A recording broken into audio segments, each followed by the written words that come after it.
vienes enfocado a hablar de algunas cosas para que no se olviden, Sí, para hacer que no se una olvide. lista de lo que hemos aprendido en esta pandemia. Y fíjate que digo, Reinaldo, lo que hemos aprendido, Ujú. no lo que aprendimos en pasado, No, porque esto sigue. sí. Para que no se, sí, más de 500 días después se levanta el toque de queda. Eso yo es, realmente no tiene precedente en la historia de ningún país. En el nuestro ciertamente no. Nosotros hemos sido de los países que más restricciones en cuanto a tránsito, le hace toque de queda y restricciones de horario hemos tenido en el mundo. Pero en cualquier caso, esto es una situación sin precedentes. Los que tenemos más edad podemos recordar aquel mes posterior al ciclón David en el 79, que sí había toque de queda, pero eso fue por unas cuantas semanas, un par de semanas ese caso, no más. Porque el país hubo un gran problema de energía aquella vez. Aquí duramos más de un año, más de 500 días. Y bueno, sí, las restricciones se levantan casi todas, quedan algunas, ojo, eh, y solamente en dos provincias o en dos localidades del país, digamos, en el Distrito Nacional y la Altagracia. Eh, Oficialmente yo pienso que estamos saliendo de la tercera ola, los números así lo indican y las gráficas. Eso no quiere decir que no vaya a venir una cuarta, Ujú. pero esperemos que no. Esperemos que no. Ujú. La vacuna se pasmaron. Eh, Al eh, parecer sí. Pareciera que se vacunó, por lo menos en primera dosis, todo el que se quería vacunar. Hay 5.6 millones de primeras dosis y 4 millones y pico de segunda, ya de esos 5.6 millones de personas que recibieron la primera dosis, más de 4 han recibido la segunda dosis. Pero la pregunta es qué va a pasar después que se complete el programa de vacunas para esos 5.6 millones de personas. Muy poquitas personas están recibiendo primeras dosis cada día.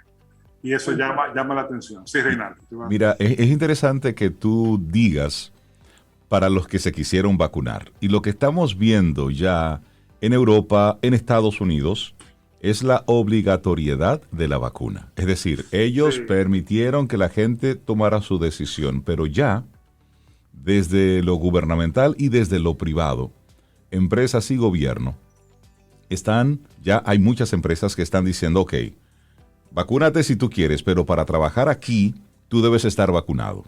Entonces, es Ujú. una opción sí o sí. Y luego desde el gobierno en Estados Unidos ya se está hablando de la posibilidad de la obligatoriedad de la vacuna. sí, eso es complicado. Es un Ujú. tema muy polémico. Yo pienso que no es tan simple Claro. eh, eso de obligar a quien no quiere ser vacunado a vacunarse.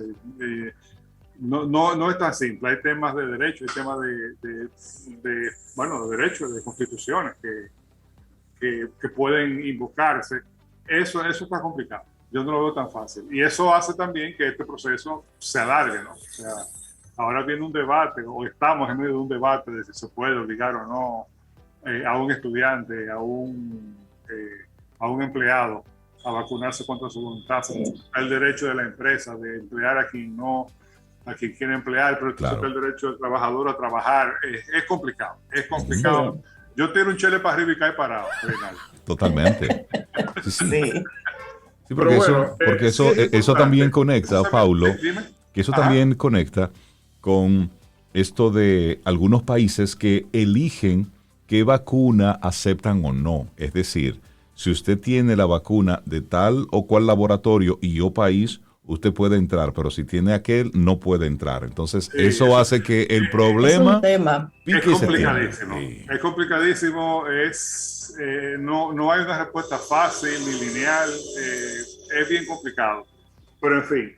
Entonces, sí, yo sí creo que sí es necesario, como los aprendizajes son primero individuales y luego colectivos, eh, y repito eso,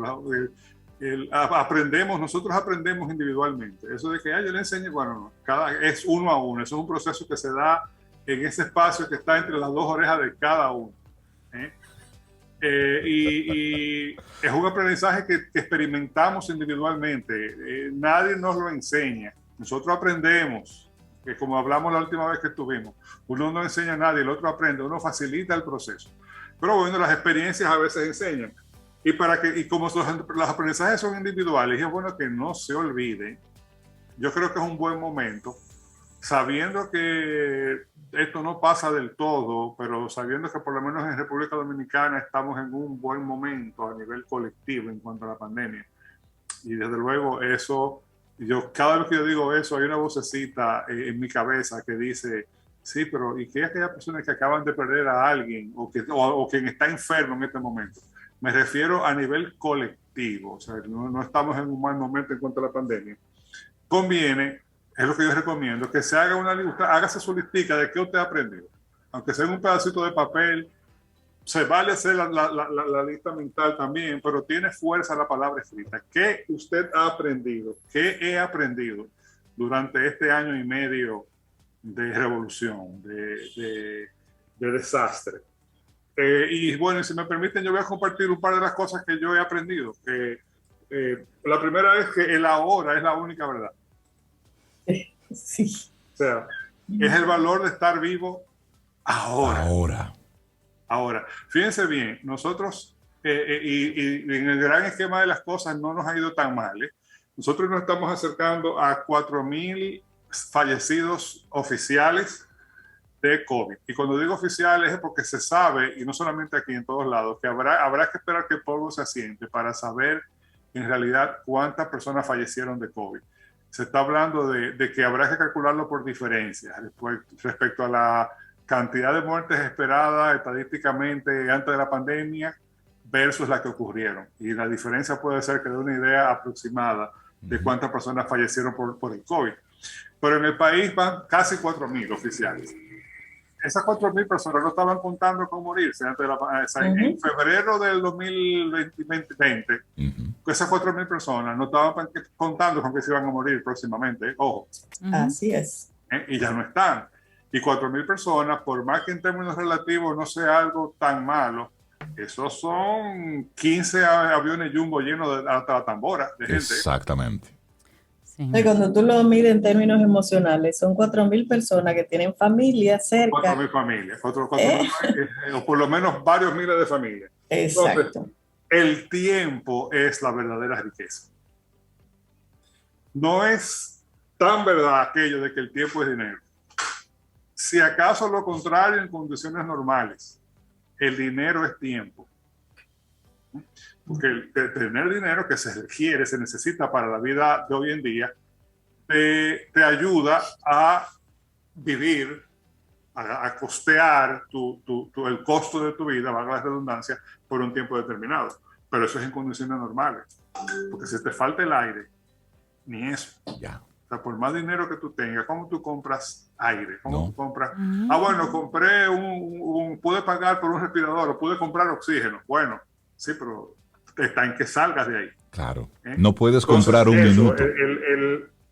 El ahora es lo único que hay, es lo único que tenemos. Y eso, desde luego, nos lleva, o nos podría llevar a vivir las cosas con más intensidad, de disfrutar cada pequeño detalle de la vida. Un café, un abrazo, un momento agradable, una música, una puesta de sol. Y eso tiene valor. Y eso es importante fijarlo para que no se nos olvide. Otra lección, menos es más.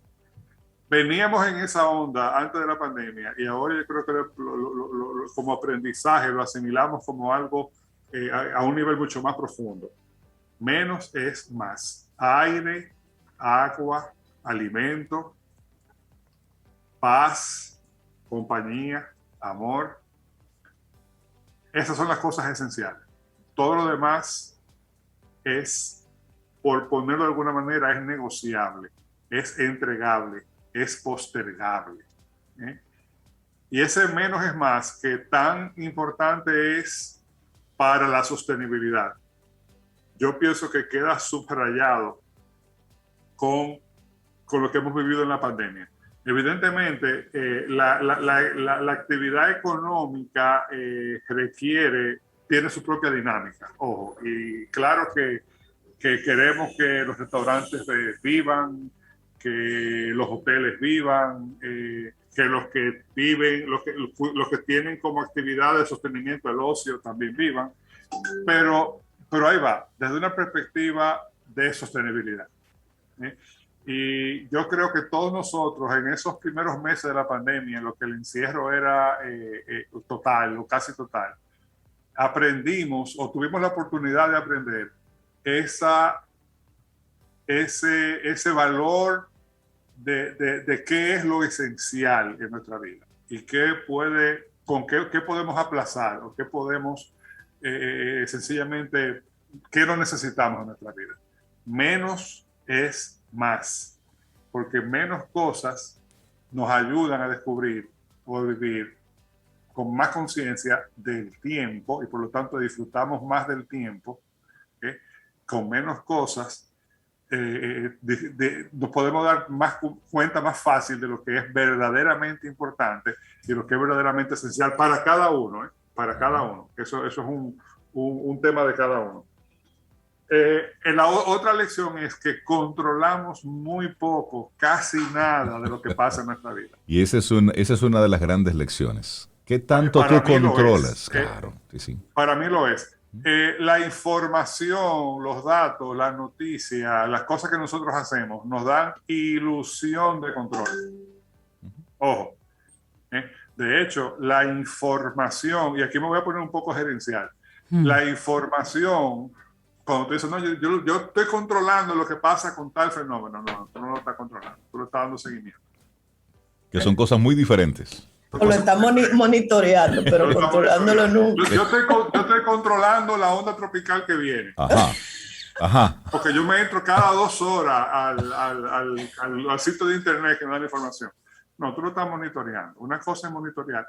Y desde luego, la información te da ilusión de control.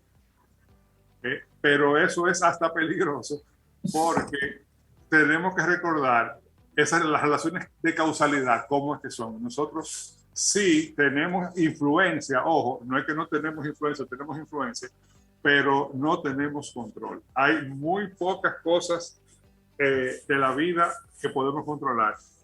Y finalmente, dentro de la listica de cosas que yo he aprendido, es de que esto es de resistencia y no de velocidad. Esto va para largo y ya hay que asimilar que cuando finalmente llegue el final de esto, o desde antes, hay mucho que hacer.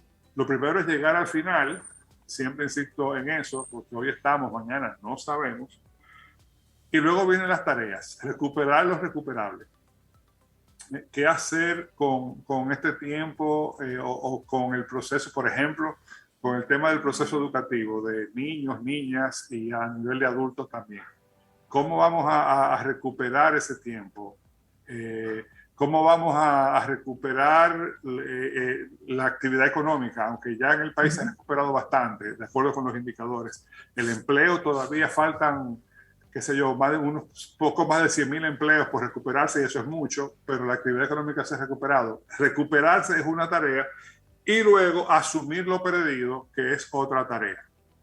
O sea, no suponer que porque ya no está, bueno, a lo hecho pecho. No. Lo perdido, asumir lo perdido, asumir la pérdida, es una tarea que hay que atender. Yo creo que esto va a dejar unas secuelas terribles en cuanto a salud mental en todos nosotros, que se están viendo, por ejemplo, lo vemos en los casos extremos de los sucesos, ¿no? De esos sucesos que son noticias, se convierten en noticias, en tragedia, lo que pasó en Güey, lo de la señora que quema a su hija. Esos son síntomas extremos de algo mucho más general y soterrado que está pasando. He tenido la ocasión de hablar con un par de profesionales de la salud mental y me dicen que eso hay realmente una pandemia de temas de salud mental, temas a nivel de depresiones, comportamientos obsesivos, etcétera, y también enfermedades, psicosis que aprovechan esta situación extrema para salir. O sea, claro. Hay muchas psicosis que nacen a partir o que debutamos a partir de una situación extrema, y eso también se está viendo, y eso habrá que atenderlo, y esa es otra lección. Esto no termina cuando, ya pasó la pandemia, ok, ahora hay que remangarse las mangas en la camisa y empezar a trabajar para recuperar las cosas. Y otra de las grandes lecciones, Paulo, es con el sistema económico, el sistema que hemos creado, la lección que hemos recibido, cómo se estremeció todo desde el año pasado, cómo tuvimos que acelerar, que cambiar, que detenernos, que repensar el sistema económico que fuimos creando. Eso por un lado. Pero por otro lado, otro de los grandes aprendizajes en la parte laboral. Hoy estamos viendo el fenómeno de millones de empleados que no quieren volver a su lugar de trabajo físico. Se habla de más de 60 millones de personas que están dispuestas a perder su trabajo con tal de no regresar a una oficina. Pero por otro lado... La población de Francia, más o menos. Exactamente. Sí. Para que lo pongamos en perspectiva. Para ponerlo esto en perspectiva. Y por otro lado, hay una generación de adolescentes, jóvenes, que se está convirtiendo en una preocupación para padres, maestros, psicólogos. Y es esta generación que ha ido desarrollando en este año y medio toda una conexión a través de pantallas, donde su forma de comunicarse es a través de un artefacto, WhatsApp, una videoconferencia, y se resisten a salir de la casa a tener una conexión social. Eso con el impacto que tiene. Es decir, son muchos aprendizajes que tenemos por delante con unos retos importantes como sociedad. Todo eso va a haber que atenderlo en su momento, y no hay soluciones fáciles. Tampoco hay soluciones de blanco-negro. Hay toda una gama de grises. Por ejemplo, en el fin de semana regresó mi hija que estudia en Estados Unidos, sus estudios universitarios. Estuvimos hablando de muchas cosas, poniéndonos al día. Y gran parte de su clase la ha estado tomando de manera virtual. Se espera que ahora en el otoño ya sea presencial. Y yo le pregunto, ¿y cómo se lleva la asistencia? Y me dice, no, la universidad no puede pasar asistencia. ¿Por qué? Porque como la universidad tiene un alto porcentaje de estudiantes internacionales, esos estudiantes internacionales están en diferentes usos horarios, y la universidad no puede obligar a nadie a que se conecte, por ejemplo, a las 3 de la mañana para una clase. Oh. Qué reto. Entonces tiene que buscar soluciones alternativas. Pero eso es para la comunicación en línea, Exacto, para la sincrónica, ¿verdad? No pueden. La sincrónica, exactamente. Ya. Que son, por ejemplo, las clases ya sea por Teams o por cualquier otra plataforma, valga por Zoom, la que fuera. Sí. Y estamos hablando de que eso ha tenido, que nosotros aquí en la Pucamaima, que es donde el trabajo también hemos tenido que aprender a ser flexibles cuando nuestras universidades, nuestra cultura académica tiende a no ser tan flexible. Hemos tenido que ser flexibles por fuerza. Y uno dice, bueno, eso llegó para quedarse. Yo creo que habrá que tomar y dejar. Yo pienso que ciertamente, difícilmente volvamos al 100% a lo que teníamos antes. Hay que hacer, esa es una gran tarea, por ejemplo. O sea, si de verdad vamos a propósito de tareas, si de verdad vamos a construir una semipresencialidad, eso hay que construirlo. Sí, porque lo que estamos haciendo ahora, Pablo, no es ni semipresencialidad ni virtualidad. Nada. Lo que estamos haciendo es resolviendo presencialidad remota. Exactamente. ¿Sabes cómo le llamo lo que estamos haciendo, Zoida? Le llamo lo que estamos haciendo una tabla de salvación rullía. Claro. Resolviendo. Sí, estamos resolviendo. La tabla de salvación que tenemos, la que podemos usar, pero cuando yo llegue a lo seco, me voy a dar cuenta que esa tabla de la que yo estaba agarrado no me sirve para más nada. Pero no, ya... no la voy a querosear porque es la que tenemos ahora. Exacto. No, y fue la que salvó muchas clases, muchas universidades. Pero hay que llamar las cosas por su nombre. Pero ya hay que ir pensando en mejorar eso. Que no sea eso lo que se quede. Así es. En la semipresencialidad del futuro inmediato, si tú me preguntas a mí, yo no veo ni una gota de eso. Exacto. Ahora, hay que combinar la presencialidad, una presencialidad, digamos, enriquecida, para darle el valor, y cuando tú estés presencial en un sitio, no tomarlo en una clase o en una actividad, un laboratorio, no dar por sentado que aquí yo estoy presencialmente, no, si vas a estar, vamos a sacarle el máximo. Exactamente. Con las herramientas adecuadas e idóneas, que parece una redundancia, pero no es del todo una redundancia, para que esa esa no presencialidad funcione y se construyan las competencias que necesitamos. Claro. Eso es una tarea. Eso es una tarea. Es un trabajo sumamente arduo. Y creo que vamos a tener que asumir. Y en esa misma línea ya, Paulo, para ir cerrando, creo que el gran aprendizaje también, que se suma a todo lo que has compartido, que estoy totalmente de acuerdo, es que soltamos el piloto automático. Es decir, la pandemia nos obligó, por lo menos a la mayoría, a soltar el piloto automático, un poquitito la anestesia con la que estábamos. Todos automatizados de una forma tal que estábamos robotizados. Y esta pandemia se convirtió en una especie de cambio de vehículo, de automático a mecánico, con problemas en la transmisión. Sin previo aviso. Sin previo aviso. Y como en los carros viejos, yo me tocó manejar, siendo yo en mi primer trabajo, una camioneta que estaba tan vieja que yo tenía que parcarme en una baja, obligado, porque nada más aprendía para poder tirarla. Lo que es tirar un carro. Un vehículo. En segunda, dale. Paulo Herrera Maluf. Ahí tú lo tiras arrancaba. Sí. Eso es correcto. Lo que pasa es que tampoco podemos, digamos, tenemos que romper la rutina en la que hemos estado. Exactamente. También la pandemia se ha convertido en una rutina y habrá que romperla y también hacer la aclaración que siempre hago de que no estamos con esto diciendo que hay elecciones bajo ningún concepto glorificando o digamos satanizando y glorificando la pandemia o la estamos haciendo más ¿cuál es la palabra que estoy buscando, Dios mío? Más trivial, no la estamos trivializando. No, al contrario, la pandemia, no es un gran limón, un enorme limón, y nos ha tocado hacer 55 galones de limonada. Exactamente. Paulo Herrera Maluf, muchísimas gracias por tu reflexión en esta mañana, porque realmente... Que sirva de algo. Señores, buenos días a todos, un gran honor como siempre. Un gran abrazo. Gracias, Paulo. Para que no se olviden tu lista de lo que has aprendido y seguimos aprendiendo en esta pandemia. Te despedimos con música. Amigo oyente, vamos, hágala. Anímese, amigo oyente. Haga su lista. Yo tengo una, yo aprendí del toque de queda que me gusta y yo voy a continuar mi propio toque de queda aquí en mi casa. Ay, sí. Pueden abrir todo lo que quieran, yo sigo en toque de queda.